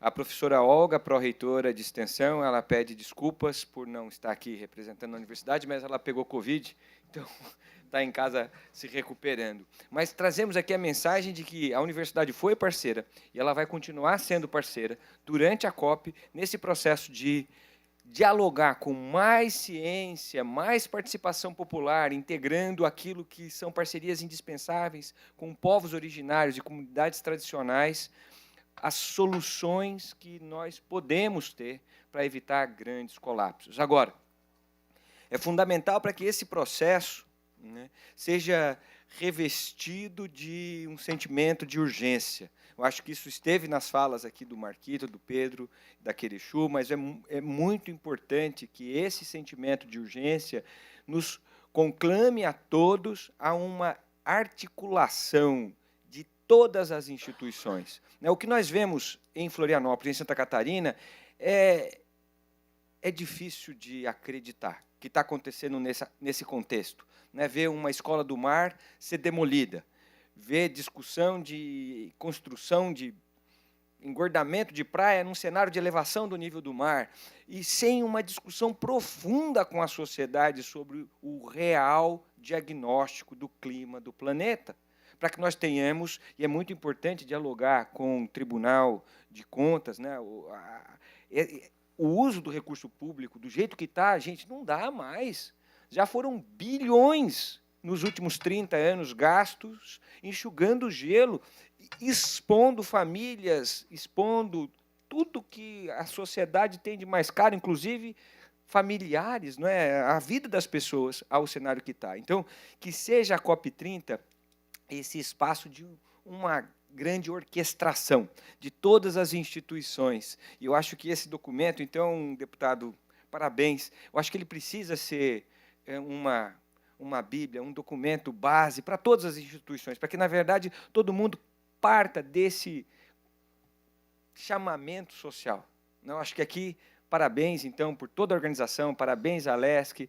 A gente, como UFSC, se orgulha demais de ter recebido parte desse processo lá dentro, mas que todas as instituições se sintam responsáveis pela execução desse chamamento. Eu acho que, de Brasília até os municípios, as responsabilidades passam de maneira dominante, predominante mesmo, pelas instituições. Então, que a gente possa fazer isso ser uma realidade nos nossos municípios. Muito obrigado.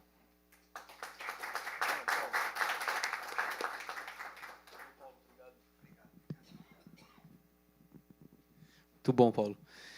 E saíram assim, ó, o documento, ele é um documento base, né?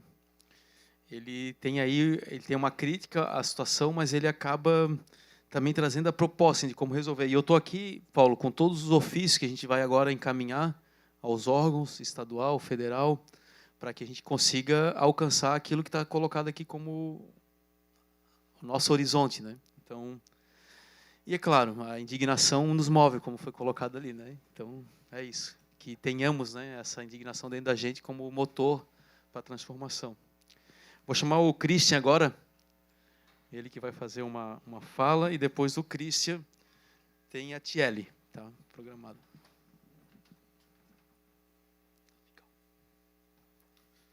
Muito boa tarde a todos. Estão ouvindo? Primeiro, parabenizar cada um dos participantes desta conferência, junto com o deputado Marquito, presidente da Comissão do Meio Ambiente e Desenvolvimento Sustentável. Certamente o tempo saberá reconhecer os relevantes serviços prestados ao Estado de Santa Catarina, à governança climática, ao seu protagonismo na Assembleia, ao deputado Pedro, que possa também ser essa referência no Congresso Nacional, essa menção honrosa ao Marquito, que é merecida. O Brasil precisa conhecer os seus líderes, o Brasil precisa dar voz e dar as veias para a sociedade. A minha cidade é Bagé, no Rio Grande do Sul, estou há 3 anos em Santa Catarina, me sinto legitimado, Marquito, para participar dos fóruns de debate, das audiências públicas que o Estado, que o seu mandato oferece. 2022, passava por São João Batista, naquele grande evento que praticamente um alagamento 85% da cidade, Angelina com São Pedro de Alcântara, deputado Pedro, doutor Pedrinho, presidente Nereu, presidente Getúlio, José Boiteus, Ascurra, Ibirama, a região do Vale Europeu. Quem desloca-se pelo Estado, quem trabalha e conhece os distritos rurais, conhece na prática os fenômenos climáticos severos e sabe o quanto a gente é impactado. Estou contemplado nesta conferência, quero somar esforços junto ao mandato do deputado Marquito, da Assembleia Legislativa do Congresso Nacional. Fui secretário executivo da Sudoeste Pampa Gaúcho, que é uma associação de municípios no Rio Grande do Sul. Fui secretário de Município de Meio Ambiente e Proteção ao Bioma Pampa. Vejo na atuação dos órgãos de controle ambiental um dos grandes ativos que nós temos, que os gestores públicos têm, pela fragilidade, muitas vezes, dos corpos técnicos, dos cargos de assessoramento, direção e chefia que conduzem as políticas ambientais e tem, no seu trabalho, uma grande inspiração e tenho certeza que a sua contribuição também deve ser de relevante serviço para o Estado de Santa Catarina. Obrigado, Marquito. São poucas palavras, mas eu tenho certeza que o senhor vai estar de bicicleta lá na COP30, porque é o autor do projeto Morte Zero de Ciclistas, um projeto muito importante para o Brasil. Eu sou um ciclista urbano, sou associado à União dos Ciclistas do Brasil, sou o autor de uma proposição binacional de mobilidade sustentável que quer integrar os territórios por rodovias federais, por infraestruturas cicloviárias. Participamos do Bicicultura Floripa, conseguimos a aprovação pela UCB, colocamos na menção da COP para que o senhor também possa ser essa referência, para que a gente possa trabalhar. O presidente também está integrado ao Mercosul como presidente do bloco. Sua pauta é muito ampla, seu trabalho é destacado.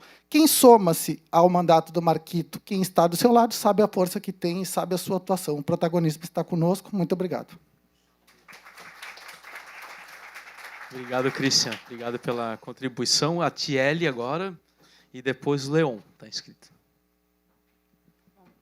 Boa noite a todos. Eu sou Tiele, do projeto Experiência do Mar. Vou falar um pouquinho sobre o que o Marquito relatou antes.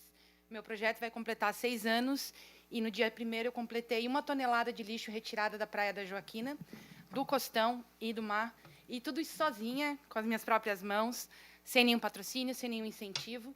E, muitas vezes, sem nenhuma abertura seja da sociedade civil, seja de até mesmo prefeitura, a não ser, claro, o Marquito, que é uma pessoa que sempre abre as portas e me dá voz, né? Então, eu já agradeço muito por isso, agradeço muito ao convite. E a minha proposição para a COP30, né? Eu estive com o Marquito na França, na Cúpula dos Oceanos, onde meu projeto foi selecionado para estar lá. Faço parte da Unesco pela Blue Thread, que liga 60 projetos sobre o mar no mundo inteiro.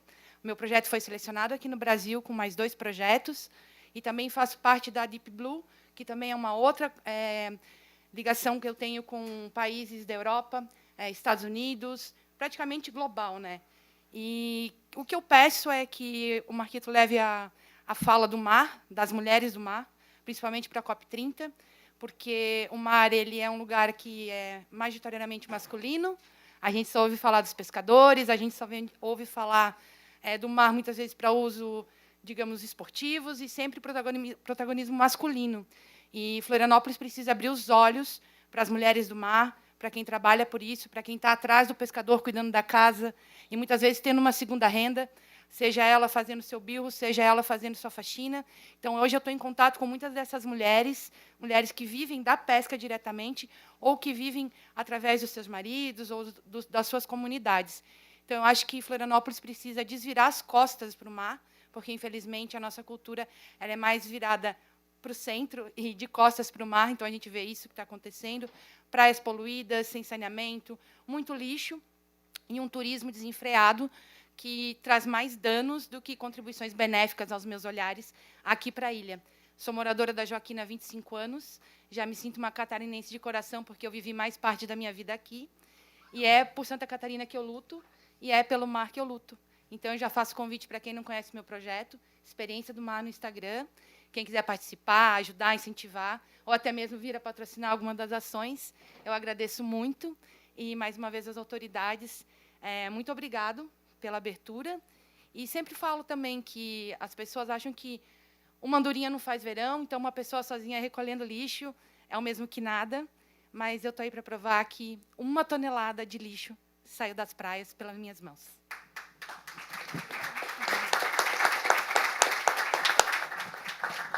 E a Tiele, ela faz na verdade, ela não só cata o lixo, ela faz um monitoramento.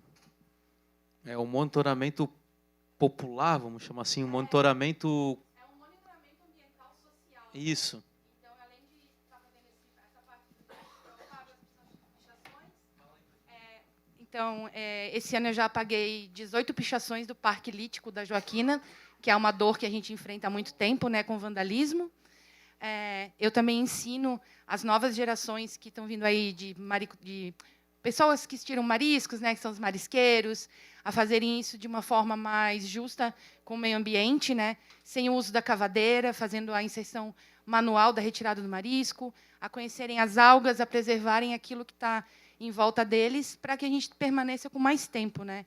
E um grande sonho é que a oficina lítica da Joaquina, que está se perdendo, ela seja vista, seja protegida e que a gente tenha fiscalização. Eu acho que o que hoje falta é fiscalização. Então, fiscalização nas nossas praias, fiscalização nas nossas APAs, nos nossos parques líticos, e uma fiscalização não só dos políticos, porque o povo cobra muito isso dos políticos, porque você não fez. E, muitas vezes, nós estamos sentados atrás do celular e nós não fazemos. E nós esperamos com que os outros façam. E eu acho que assim não funciona. Acho que a política e a sociedade têm que estar unida. Uma andorinha só pode caminhar mais lentamente. Acho que, se todas nós nos unirmos, a gente chega bem mais longe. Muito legal, Tia Ali. E é importante isso, porque, muitas vezes, ela está lá observando o que está acontecendo e provocando assim, o poder público, provocando as entidades, mas não deixando de fazer, né? Eu acho que isso é importante falar, né? E também é um olhar assim que vai em tempo real dizendo para a gente, está acontecendo isso, apareceu tal bicho morto, né? Ou aconteceu tal coisa, observando o próprio ambiente. Assim. Então, bem importante esse monitoramento comunitário e o trabalho que tu faz tem que ter muita relevância mesmo. Passar para o Leon e depois, eu acho que é isso. Tem mais alguém inscrito? Então, tá bom.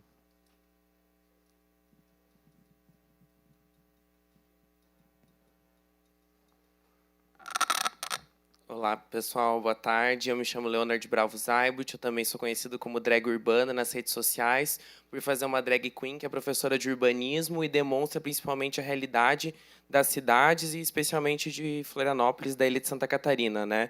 E ultimamente não está me faltando trabalho, assim, porque não está faltando denúncia ambiental do descaso que vem sendo acontecido e principalmente relacionado ao planejamento urbano, aos planos diretores, que foi o que vocês comentaram aqui.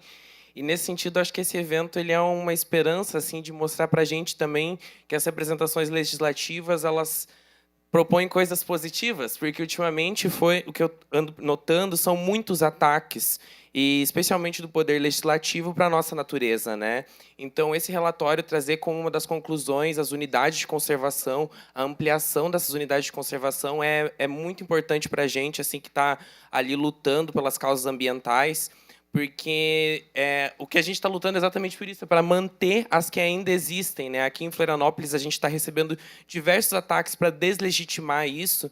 Então, a gente tem um relatório que vai levar num momento tão importante como a COP30, em que os olhos do mundo todo estão olhando para o Brasil e como a gente trata a nossa natureza, é uma demonstração de que a gente quer preservar ela, porque o que eu vejo agora é que não faltam ações para destruir ela, né? E acho que muitas falas que trouxeram aqui sobre a participação popular, e isso é uma coisa que a gente está com assim, sempre muita luta em cima disso para conseguir que as pessoas participem. Então, nesses momentos em que a gente vê o pessoal unido também, é uma oportunidade da gente articular e fazer esse bolo crescer, né? É isso aí, muitas andorinhas precisam fazer essa mudança, né? E só uma é muito cansativo. Então, quando a gente tem muitas, é muito mais potente. Eu acho que os movimentos dão muito mais resultado, né? Então, eu me digo conservador da natureza, né? E revolucionário nas ideias. Obrigado, Marquito, e torcendo muito por isso. Muito obrigado, Leon, e parabéns pelo trabalho que tu faz da drag urbana, porque alcança muita gente, sabe? Alcança muitos públicos que, sabe, consegue fazer um dos objetivos que a gente falou aqui, né? Que é furar a bolha com arte, com outra forma de se comunicar, de levar conhecimento científico a partir de outras linguagens. Então, a tua contribuição da drag urbana é muito importante para a gente. Muito obrigado. E a última fala é da Márcia Ferreira, que vai fazer uma contribuição, por favor. E aí a gente vai encerrar, tá, gente? A gente tem um horário para entregar aqui. e a gente vai encerrar aqui a nossa tarde de hoje. Boa tarde a todos. Boa tarde, deputado Marquito, deputado Pedro. Eu venho de uma cidade de 4.600 habitantes, no interior do município, Ponte Alta, próximo a Lages. Participei da conferência em Lages. A gente sempre está participando dos eventos que falou de meio ambiente, a gente quer se fazer presente. E eu represento aqui uma associação de 10 mulheres que a gente formou em Ponte Alta. Eu sou professora, sou bióloga, me aposentei do Estado. E preocupada com esses problemas, que foi sempre algo que a gente buscou durante as aulas de biologia, de ciências, por que não a gente pensar um pouquinho em trabalhar os resíduos do nosso município? Então, a gente formou essa associação justamente para trabalhar a questão da conscientização, a questão do trabalho ambiental, que a gente pode fazer. Não, a gente aposentou, mas a gente quer continuar fazendo algo. Nós não podemos parar por ali. Então, somos 10 ativistas, não somos catadoras, mas formamos a associação e a gente dá trabalho para as pessoas trabalhar. A gente busca apoio, claro, e não paramos por aqui. Cada uma de nós temos outras ocupações, mas esse foco na conscientização ambiental ele é essencial no nosso trabalho. Então, a gente leva o nosso município pequenininho, lá no interior, aqui no interior de Santa Catarina, mas que a gente gosta de mostrar que é possível, sim, mesmo num lugar que é pequenininho, a gente fazer a diferença, com boas práticas e trabalhando com crianças, trabalhando como você, fazendo mutirão de limpeza, fazendo conscientização. Então, essa mensagem que eu trago aqui, tá bom? Era isso. Muito obrigada. Obrigado, Márcia. Obrigado por estar aqui com a gente também, demais o teu trabalho. A Angélica está inscrita, eu vou passar para o Ricardo também, que pediu ali a fala, representando a FUB. Depois, para finalizar, a Angélica, pode ser? Então, tá bom. Bom.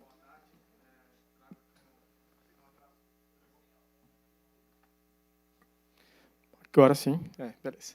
Então, trago aqui um abraço da professora Márcia, presidente da CAF, para o deputado Marquito, para o deputado Pedro Kzai, 2 grandes parceiros, né? E eu reforço muito a fala do professor Paulo Horta, né, que me antecedeu aqui. Eu acho que a gente precisa muito, né, parabenizar todo esse esforço que foi feito e também a gente precisa muito cobrar que todo esse trabalho desenvolvido seja abraçado pela sociedade catarinense e pelos mais diferentes setores, né? E aí eu trago um exemplo aqui meu. Eu tenho um projeto captado com a FAPESC, junto com o Instituto Interamericano de Mudanças Climáticas, onde nós trabalhamos com modelagem de nicho para verificar a capacidade de diferentes espécies vegetais, principalmente espécies ameaçadas de extinção, de conseguir superar, né, as mudanças climáticas, e a gente consegue verificar possibilidades em poucos casos, de aumento de capacidade de habitats, né, e em muitos casos uma perda significativa de habitats para essas espécies. Também trabalhamos com estratégias de conservação dessas espécies, né, conservação de germoplasma, no qual o deputado Marquito também é um grande parceiro. E junto a tudo isso, né, de forma transdisciplinar, a gente trabalha com a questão de popularização da ciência, né, indo também de encontro com o que foi falado. E aí trabalhamos basicamente na questão de popularização da ciência, com as questões envolvendo biodiversidade, espécies ameaçadas de extinção e mudanças climáticas. E aí um exemplo que eu trago desse projeto, né, como é um projeto internacional, nós nos deslocamos até a Colômbia, fizemos um trabalho com as crianças de divulgação científica, de discussão, de levar a ciência e as questões das mudanças climáticas para populações pequenas na Colômbia. E aqui na minha cidade, né, no meu município, de onde a gente tem a universidade, a gente não conseguiu autorização da Secretaria de Educação para fazer o mesmo tipo de trabalho, né? Exatamente o mesmo trabalho que a gente saiu daqui de Santa Catarina para ir fazer na Colômbia, né? Então, é bastante importante a gente fazer com que esse trabalho que foi desenvolvido chegue a todos os diferentes atores envolvidos, né? As diferentes instâncias envolvidas, né? Tanto no setor privado, mas principalmente no setor público de Santa Catarina. Então, fica de novo aqui um parabéns por todo o trabalho.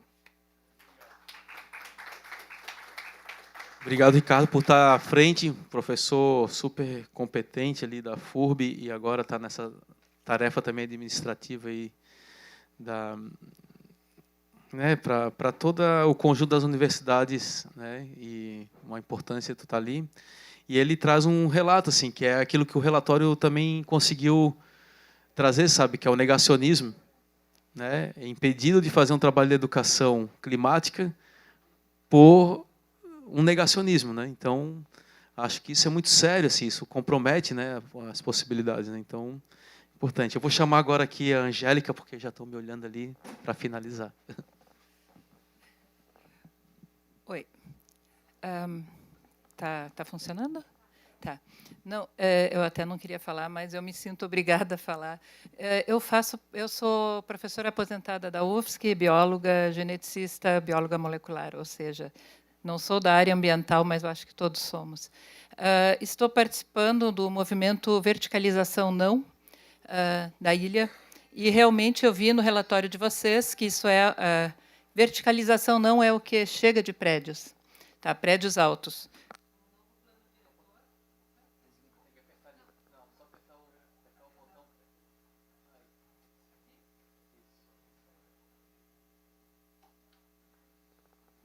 Tá.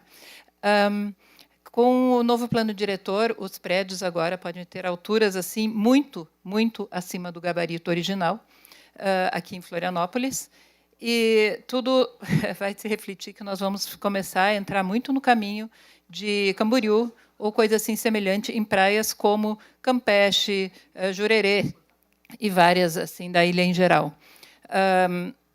Eu fico pensando na juventude, que é quem vai herdar essa ilha, quem vai herdar essa terra. E quando você vê no relatório de vocês, é recorrente essa reclamação referente à especulação imobiliária. É vendido socialmente como o povo precisa morar, as pessoas precisam morar, a ilha tem que se expandir organizadamente.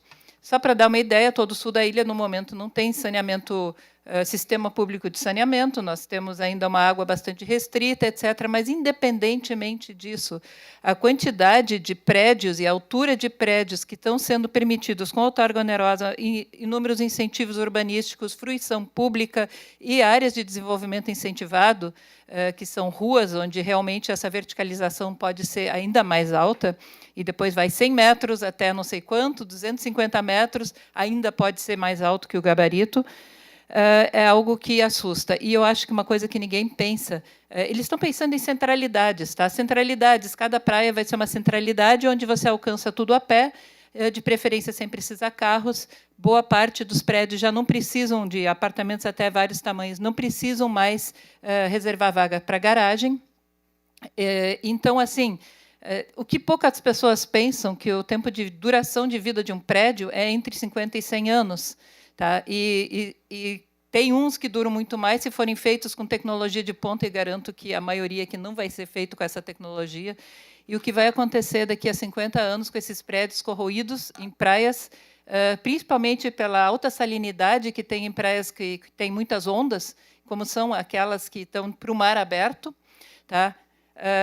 Todos esses prédios que não puderem infiltrar o esgoto tratado, sabe-se que 80% do esgoto que foi verificado não está nas qualidades que é para estar das estações de tratamento dos próprios prédios, tá? 20% parece que sai num estado bastante bruto. Todos esses prédios que não tiverem como infiltrar o efluente desse esgoto tratado no seu terreno vão ser autorizados, porque é a única maneira que vai ser, né, de jogar isso na rede pluvial. Isso está indo para lagoas, isso vai para rios, isso vai para o mar.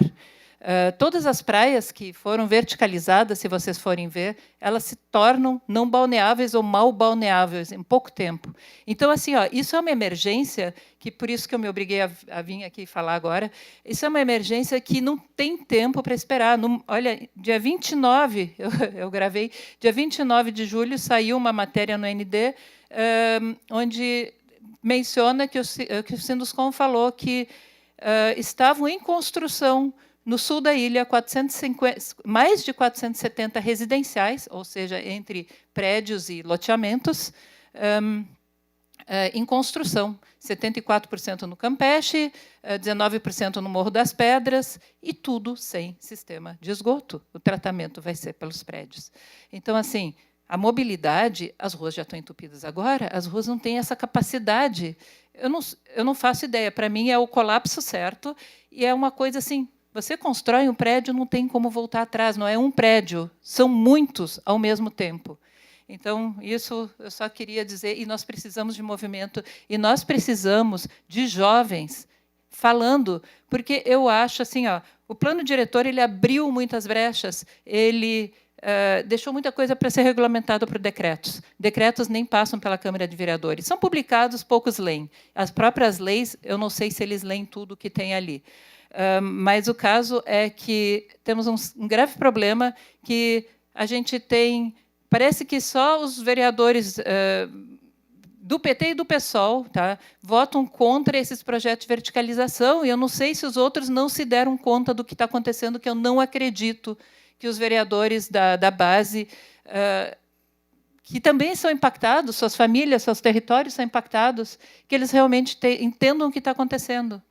Eu não sei, acho que a gente precisa de uma força-tarefa que inclua os jovens, que passem todos os gabinetes de vereadores, todos eles, e mostre para eles o que está acontecendo.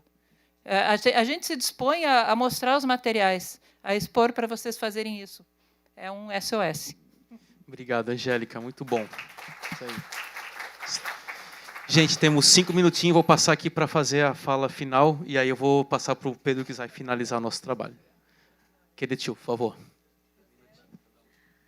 Então, gente, eu acho que é bem importante tudo que foi colocado aqui, né? Não tem muito o que falar. Acho que dessa fala da professora aqui é bem importante a gente chamar a atenção, né, das instituições, das entidades, né, que são responsáveis, né, por cada ponta desse lugar que a gente está falando, para que a gente se atualize dentro dessas informações emergenciais, né, que estão acontecendo nesse momento. Porque é muito prático a gente olhar para Santa Catarina e ver esse lugar de exclusão da sociedade na participação, né, desse cuidado como um todo. A exclusão, o racismo, né, estruturado dentro dessas políticas que não permite que a sociedade chegue e participe ou pense algo voltado para a sociedade, né? Parece que é uma cabeça pensando e decidindo por todos. E não é assim que acontece na prática, né? Então, assim, fazer esse chamado que é uma questão emergencial para que todas as instituições se atualizem das informações, porque isso é um debate que está acontecendo no mundo todo, né? E a gente precisa, sim, se atualizar dessas informações e pôr em prática. E, para finalizar, acho que o que o Marquito traz aqui enquanto proposta, né, nessa construção de tudo, né, esse documento que é colocado, é que, dentro da participação da sociedade, pense em políticas específicas para essa sociedade, né, porque a gente tem a nossa companheira aqui, está fazendo o trabalho, e é muito importante, né, porque tem alguém fazendo. Só que a gente precisa reconhecer isso, né? A gente precisa trazer isso, criar política pública para que a sociedade ajude esse cenário político que nós estamos vivendo aqui nesse momento. Acho que é isso. Muito bom. Eu vou passar para a Rosa, pode ser? Fazer uma fala final, e depois eu passo já para o Pedro Kizai fazer o encerramento.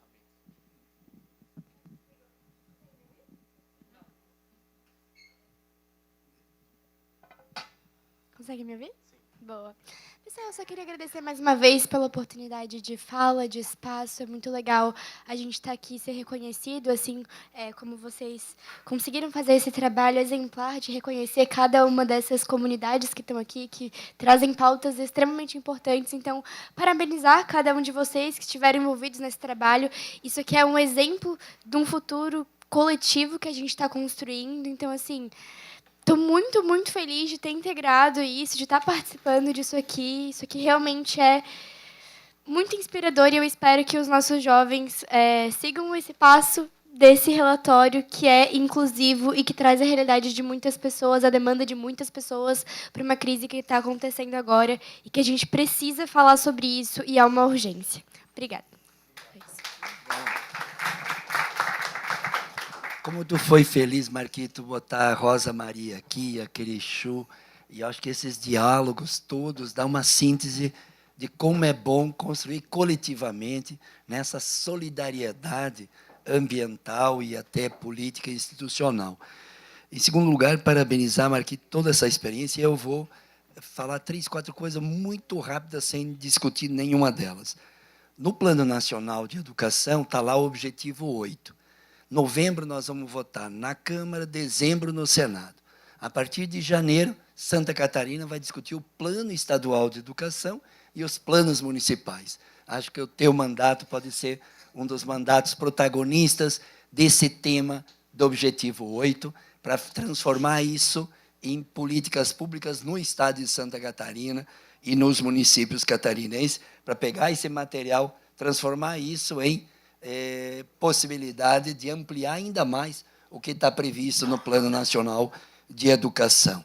Segundo as universidades que tiveram aqui, um grande desafio com esse novo Objetivo 8 é mudar todas as grades curriculares desse país. Não é possível mais formar profissionais que negam a própria experiência de inovação tecnológica, inovação científica para esses novos tempos que o planeta exige. Portanto, neoindustrialização, uma nova indústria, precisa de novos engenheiros, precisa de novos técnicos, novos cientistas que enxergam nesse horizonte de possibilidades, além de outras áreas do conhecimento. Terceiro lugar, eu provocava o Marquito, nós temos que construir um... E quando eu vejo o moleque aqui, pode chamar de moleque, o moleque aqui, quem tem 62 anos, chama você de moleque, né?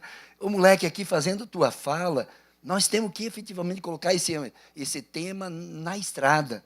Eu tenho até uma ideia de cultura nas estradas, tendo o tema da emergência climática como um dos temas da movimentação cultural que mexe com a piazada, mexe com a juventude, mexe com todo mundo.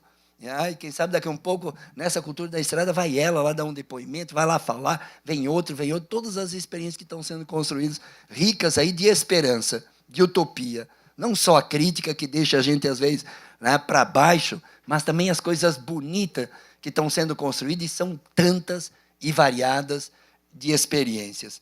Eu estou numa expectativa de, quem sabe, Marquito, aqui a Assembleia podia até votar uma moção por tua iniciativa, de que o Senado vote a 1707, é um PL nosso, que vai colocar 4 bilhões do Fundo Clima para pequenos empreendimentos, como de energia solar, porque senão o Fundo Clima só vai para os grandes. Em nome do meio ambiente, sem gente. Em nome do meio ambiente, para acumular capital e riqueza, e não resolver o problema dos territórios. Às vezes, uma associação lá em Ponte Alta podia ter uma cooperativa para agregar valor lá na coleta do resíduo, mas o problema é a energia. Então, fazer energia solar, fazer avançar para as comunidades, para os pequenos. E nós estamos numa expectativa. Essa semana, numa medida provisória, conseguimos segurar energia solar para os pequenos. Quase perdemos, mas temos o risco de perder. E, em último lugar, eu não sei, mas quando eu vejo a Escócia, quando eu vejo outros países do mundo propor projetos de lei, e aqui estou falando com nós dois parlamentares, ouvir a sociedade catarinense, se a ideia do ecocídio como crime grave não deveria ser um movimento dos parlamentos da América Latina, do Brasil e aqui de Santa Catarina. Eleger o ecocídio quando tem dano grave para o meio ambiente, ser um crime grave. Por que não? Se está ligado à vida da gente, o meio ambiente, como diz o Ernest Gosch, nós não fizemos parte de um sistema, nós não somos seres inteligentes, nós fizemos parte de um sistema inteligente, como essa casa comum, como a Gaia, que tudo é seres vivos que se interrelacionam. Por que não crime grave com o meio ambiente ser crime? Por que não é? Ele hoje não está caracterizado como crime comum, quase não põe ninguém na cadeia, dá multa. Mas multa que ninguém paga. Quase ninguém paga multa no país nessa área, vai 10 anos, 20 anos, 30 anos e ainda buscam lá no Congresso anistia muitas vezes. Então, eu acho que podiam avançar um pouco mais e, quem sabe, na COP30 a gente avança nesse tema de nossa tarefa mais legislativa de radicalizar um pouco o que é crime grave do meio ambiente, o que é dano grave para o meio ambiente, que compromete o meio ambiente, que compromete ecossistemas, como na área marinha e na área territorial, ser crime grave também. Ser crime grave. A Escócia está propondo 20 anos de cadeia, né, de crime grave. Então, só para vocês terem uma ideia como é que está esse debate no mundo, eu acho que a gente podia avançar também numa legislação que criminaliza quem produz crime ambiental, como em outros tipos de crime. Tá bom? Obrigado, Marquito, parabéns. Estou muito feliz de estar aqui. Estou com sessão lá no Congresso, mas eu disse, não tem como não vir aqui elogiar o Marquito, elogiar a Assembleia Legislativa, elogiar vocês por essa perspectiva esperançosa, e eu estou muito Ariano Suassuna. Nessa coisa ambiental, eu sou muito Ariano Suassuna. Ariano diz, eu não gosto dos pessimistas, porque pessimista é muito chato. Mas também não gosto dos otimistas, porque otimista é muito iludido. Eu prefiro ser, diz Ariano, realista e esperançoso. E esse documento eu li Ariano Suassuna. Um crítica profunda, né? Mas com um realismo esperançoso enorme, com as nossas mãos vamos construir.